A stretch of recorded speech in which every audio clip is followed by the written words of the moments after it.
बातमी बदलापूर प्रकरणासंदर्भातली, कारण अक्षय शिंदे एन्काउंटर प्रकरणी संबंधित अधिकाऱ्यांवरती गुन्हा दाखल करण्याचे आदेश मुंबई उच्च न्यायालयाने दिले। राज्य सरकारला मुंबई उच्च न्यायालयाने दणका दिलाय। न्यायालयीन मित्र ॲडव्होकेट मंजुला राव यांनी अक्षय शिंदेचा मृत्यू कोठडीत झाला असून या प्रकरणी FIR दाखल करण्याचं मत व्यक्त केलं होतं आणि न्यायमूर्ती रेवती मोहिते डेरे आणि न्यायमूर्ती नीला गोखले यांच्या खंडपीठासमोर सुनावणी पार पडली। ठाणे गुन्हे शाखेचे वरिष्ठ पोलीस निरीक्षक संजय शिंदे, सहाय्यक पोलीस निरीक्षक निलेश मोरे, कॉन्स्टेबल अभिजित मोरे, हरीश तावडे आणि पोलीस चालक होते।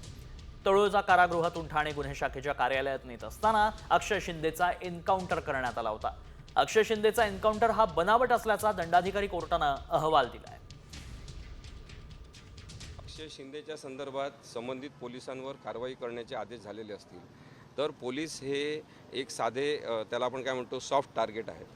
पोलिसांवर कोणी दबाव आणला, पोलिसांवर कोणी दबाव आणून अक्षय शिंदेचा एन्काउंटर करायला लावला याची माहिती घ्यावी लागेल आणि त्याचा थेट संदर्भ हा बदलापूरच्या भिंतींवर, ठाणे जिल्ह्यातल्या भिंतींवर लिहिला होता की अब बदला पुरा हुआ असं म्हणून ज्या राजकीय नेत्यांचे चित्र फोटो लावण्यात आले होते त्या नेत्यांवर सुद्धा, ते कोणत्याही मोठ्या पदावर असतील सुद्धा, त्यांनी बेकायदेशीर वर्तन केलेलं असल्यामुळे त्यांना सुद्धा या कायद्याच्या कचाट्यात घेण्याची आवश्यकता आहे असं माझं स्पष्ट मत तेव्हापासून आहे। पोलिसांची चूक असं कसं येतंय याचा काहीतरी